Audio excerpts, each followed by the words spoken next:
Hello, everybody. Thank you so much for joining me today on the meditation channel. She's in a mood. Okay. In a good mood, in a good mood. It's all good. So I wanted to take a moment to first and foremost, thank every single one of you for supporting my channel, because guess what? We've made it to 10,000 plus subscribers, which was one of my goals this year. And I don't know what happened at New Year's, but she just jumped up real quick. So I'm so grateful for that and looking forward to continuing this journey with you guys. Okay, so I wanted to start off the year with helping you, hopefully. One thing that I'm learning at the moment, one of the lessons that I have been really understanding is the language of the universe. The language of the universe, there are many different ways that the universe communicates, but essentially at its core, it's math. Now, for those of you who are bad at math, don't freak out. It's okay. I got you. I'll make it simple for you. There are certain codes and certain numbers that mean something, that hold a frequency. So energy, frequency, which is what we're made out of. Numbers hold a frequency.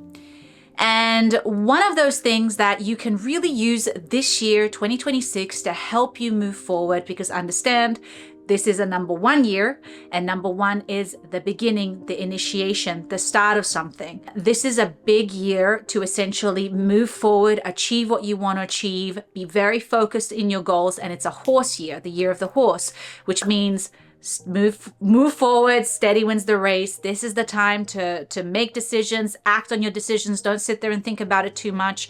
You'll figure it out as you go. This is an action movement. Go forward, get stuff going. And the number one, like I said, is the self. It's the beginning. It's a time to reflect upon the self. So we're going to get into the numerology, and I'm also going to teach you how to discover what your life path number is. Why do you need to discover your life path? Well, your life path is essentially the frequency of your life. It tells you your gifts, your challenges, and you got to think of numerology as a tool. It's a tool to essentially help you along the way. I think astrology, Chinese astrology as well, numerology, all of these things, when you put all of the pieces together, you start to understand yourself on a whole other level, which is the energetic level. And this can really help you thrive. This can really help you solve problems much quicker. I'll give you an example. I, for instance, am a life path number 4. And number 4s are meant to be hard workers. We are not meant to have things easy. We're meant to work very hard. We're incredibly reliable, and we need structure. We're the foundation to build something, and we need structure. We're also very, very loyal. We're also like the kind of person that if we say we're going to be somewhere, we're going to be there. The downfall to us is that we have the same expectation of others that we do of ourselves. So we're easily let down. We also have to be balanced, because when we're off balance, then things just kind of go wrong. So this is an example. I thrive in a place where I have structure. I thrive in a place where I am taught things, where people give me that formula. The reason why I'm telling you this is because I want you today to discover what number your life path is. And I'm going to go through every single number so that you can understand their meanings. So how you do it is very simple. You calculate your date of birth together. So I'm going to give you an example. I'm going to probably put something up here for you. How it works is, for instance, I was born on June 1st, so 01, number 1, 6 June, number 6, 1986. So you add 1986, which equals a 6. Now, what that means is that I have minor numbers, although I've heard the first number and the main number is the only important one, but I consider all of them. The minor numbers, and then you have the ruling number. So I have traits, qualities of these numbers and the lessons, but ultimately my whole life path number is the number 4. So let's get into the numbers. If you want to pause this video and just quickly calculate your date of birth so you can find out. Quick tip, by the way, 11, 22, and 33 are master numbers. So if you have those numbers in, like when you add everything up, if it adds up to 11, 22, or 33, those also count, which we'll talk about. And then they will basically have double meaning. So 11 will be 11 as well as the number 2. 22 will also be the number 22, and number 4. And 33 will also be the number 33 and 6. Okay. So let's begin. This is from what I've learned. Also, do your own research on this because there's just so much information out there in numerology. I'm just going to give you the very basic information, which is still going to help you. So number one is the self. It's the beginning. It's the start this year. Number one is essentially people who are easily on their own. They don't have a problem being by themselves.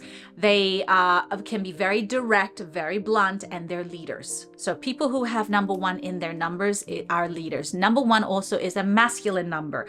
So for instance, I have the number one in my numerology. I have a lot of masculine energy. These type of women especially would do really good at business. Again, they're leaders. So maybe not so much at home with the kids. And being a mommy, especially if you're a ruling one. Number two is the couple, the two, the union. It's actually the feminine number. Now, this does not mean whether you're male or female, doesn't really have anything to do with that. It's the feminine number. Number twos are very sensitive to the moon cycles. Number twos do not like being single. Number twos oftentimes have a hard time being by themselves. They often can end up from relationship to relationship. They need that connection. They need that duality. Again, you got to remember, guys, when you pair all the numbers together, just take that in mind. But this is a ruling number two. Number twos can make great partners because they're very sensitive to their partner's needs. Oftentimes, though, they have to be careful not to put other people's needs before their own. Number three is the trio, the trinity, the creative number, the manifestors. Very good manifestors. Number three are people pleasers, though. They have a big problem with this. They love people. They love to please people. They love to give. And the downfall, they get screwed over.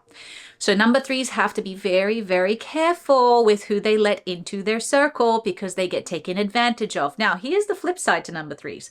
They will be nice, and then they'll flip on you and they will smash your car. They will get revenge on you. So don't get to that, number threes. Just put barriers down, put structures down, and you'll be fine. So number threes, again, they're very creative. These are the people, okay? So number threes thrive in social situations. So if you're a number three, a ruling number three, you got to get out there, you got to network. You will do really, really well with people. Number fours, we already talked a little bit about my number. They're like the people who have foundation, structure. We do well with discipline. We do very well with having like a plan kind of thing. We're very reliable, very strong, and we got to work hard to achieve what we want. Okay. So unfortunately, that's the reality of it. That's the number. But if you do work hard, you will get there. You will get what you want.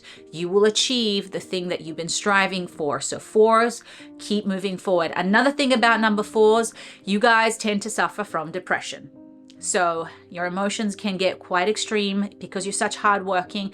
You have a lot of weight upon your shoulder because you're the foundation, right? So you're building upon, everything is on you. Be careful of your emotions. So take care of your emotions, your mental health, your heart. Number five is the number of change, transformation, adventure. Fives are really interesting. So fives need change. They need adventure. And what I mean about this, I know people who are fives who work a 9 to 5. They're always sick. They don't do very well with that boxed in, very structural, unlike the fours, right? They need that. For example, they would do great as entrepreneurs or people who do business with traveling. Artists would do really well with this. So they need that edge. They need that craziness. They're a little bit crazy, fives. They're also the people who will like climb mountains and do stunts and all this crazy stuff because they need that adrenaline rush a little bit.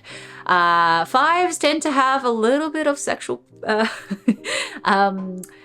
fetishes. That's the word that I was looking for. So it doesn't mean that it's like super kink, but they have a little bit of a kink there because, again, they're a little extreme and adventurous. Number 6, this is family.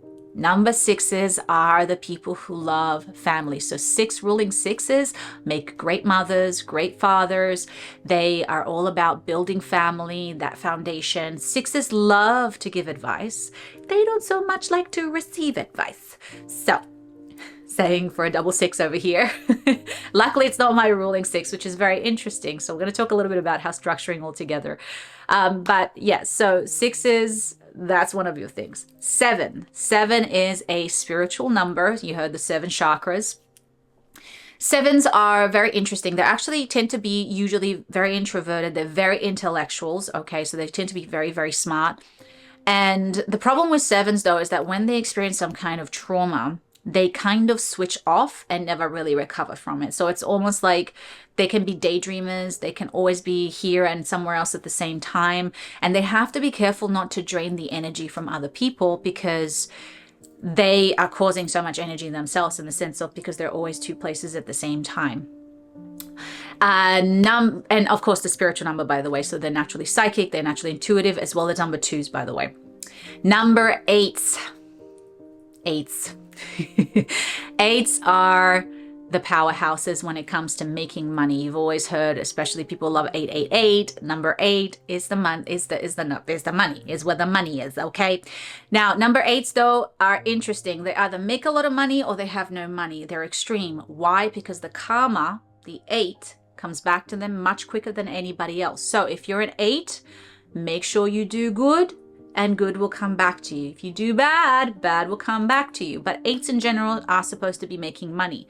They can also be very materialistic. They often like the best of things. They want the newest, whatever it may be. For instance, my husband, who's coming up the stairs right now, he is a number 8, and like, he is not materialistic when you look at him, but when he makes his Christmas wish list, yeah, he wants the best of anything. So very interesting.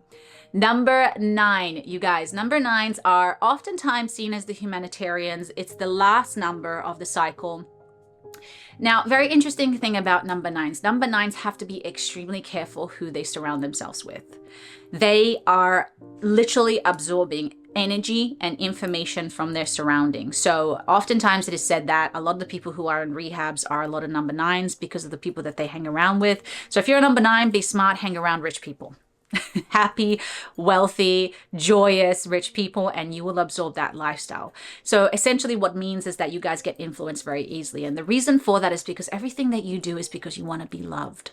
You really, really want to be loved. Your feelings matter, how people treat you matter, all this sort of thing. So essentially, that's where it comes from. Now, let's talk about the master numbers. 11. 11 is a master number. These people are very charming, very intense. And oftentimes, if you have a number 11 in your master number, this means that your lifetime is going to be a big one. You might have extreme life experiences. There's big things that are happening in your life, big events. And this also means within the karmatic system of your life. Also, read number 2. So you have both of those. 22 is just an amplified number 2. And amplified number 4. So you combine those two together. And 33 is really apparently something to do with the energy of the creation of God. So these people have a real spiritual lesson and purpose in this lifetime. So there's the number 3, like I said, the number 3 creation, and all of that. But they also, again, have some connection to their mission, to the greater spiritual good of humanity and life. So again, guys, just remember, when you have the minor numbers, you have to include those as well as the master number, and you got to spend some time understanding and interpreting the numbers. So once you start mixing numbers, so for instance, I have the 1, 6, 6, and 4, that should tell you a lot about a person. Does it mean that they have all the traits and personalities of the 1 and the 6, 6? Yeah, but in different levels and in different ways. But essentially, I am a ruling 4. So how can this help you? Well, this year is a number 1. So another thing that you can do, you can add your number, my number 4, and then you add the 2026, which is the number 1. So when I add those together, I come to number 5.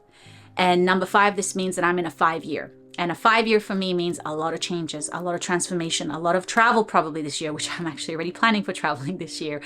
A lot of adventure. Step out of your comfort zone. Do things that are risky. Move out of your structure. I mean, I'm still going to have the structure, but within that structure, I can still explore and have an adventure. So that's what it would mean for me. So take some time to put all the numbers together and discover what this year has in store for you. As always, guys, you can always leave a comment below. And by the way, I just want to take a quick moment to give you a couple of announcements before I move on. So first thing is first, if you haven't checked out my book yet, please do, the Book of Realm and my Oracle deck. And speaking of Oracle cards, guess what, guys? Announcement of announcements. On the 8th, I am releasing an online course where I teach you how to create your own tarot or oracle deck. Now, when I say this, I mean from nothing. You don't have to have any skills, any knowledge, anything at all. Anyone can do this. My grandma can do it. Well, maybe not my grandma, but I don't know. I like to give her some. She has a problem with technology, but she could if she wanted to. So I'm going to teach you how to design the cards, what software, everything step by step. Not only that, but I'm going to show you how to get a factory to manufacture your cards. And not only that, but I'm going to give you what factory I used, which was the most budget friendly. And by the way, my cards are stunning. They've been getting 5-star reviews. They're absolutely beautiful. So I'm going to take you through the whole journey. So if you're interested, just check out my website. The course will be there. The link to the course will be there. And if this is something that has been calling you, I highly recommend you do this. You will also have coaching with me one-on-one. So I'm going to help you along the way. This is a long course. I'm going to give you everything that you need. I promise you, if you start to end, you will have your cards with you. I'm also going to give you the budget-friendly version if you just want cards just for yourself and don't want to sell them, to the most expensive, luxurious cards that you could ever make. And of course, if you have a friend who you know would be obsessed with this, send them this video, let them know. All right, guys, thank you so much for hanging out with me today. Don't forget to like and subscribe, and I will see you soon. Bye-bye.